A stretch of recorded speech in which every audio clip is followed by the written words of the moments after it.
Bonjour tout le monde, voici la suite du calendrier. Donc nous avons vu janvier la fois dernière. Juste une petite précision, je vous ai dit une bêtise concernant le classeur d'embossage qui permet de réaliser les mois. C'est la marque Aladdin, hein.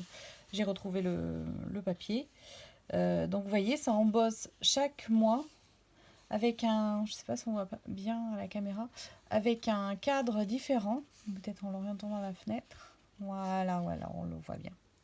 Donc ils sont tous différents et embossés. C'est très joli et du coup ça permet une utilisation vraiment soit groupée, soit vraiment en individuel, parce que c'est très facile de les séparer et de grouper. Voilà, vous savez tout sur les mois. Alors voici février, tout en rose.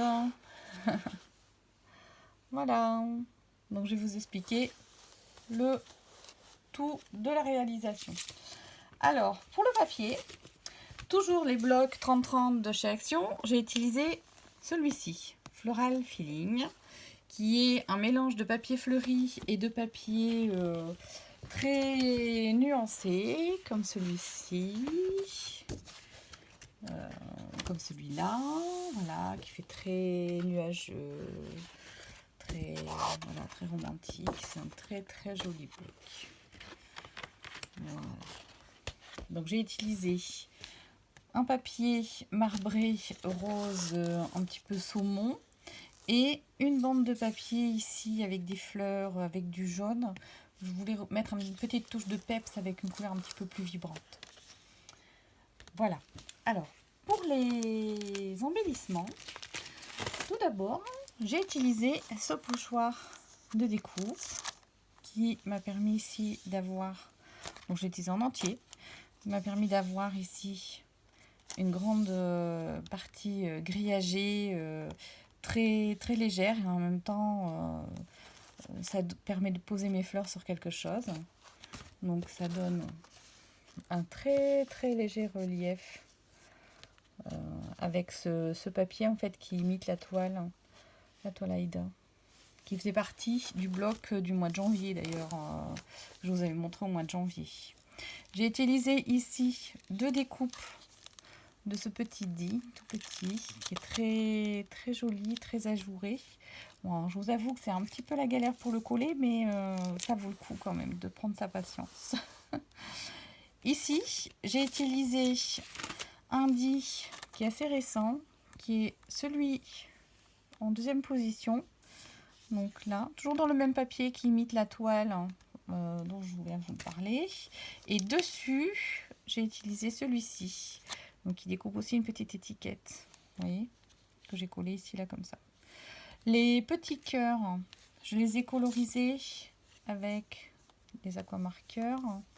Donc numéro 7 et numéro 89. Que j'ai déposé sur un papier glacé et que j'ai utilisé avec le pinceau à réserve d'eau.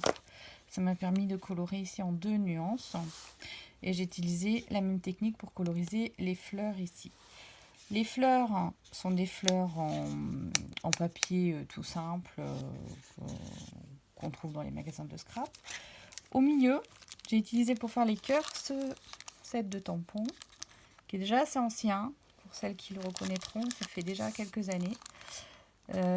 J'ai utilisé celui-là pour les 2 fleurs qui sont identiques. Le plus petit qui est ici pour la petite fleur.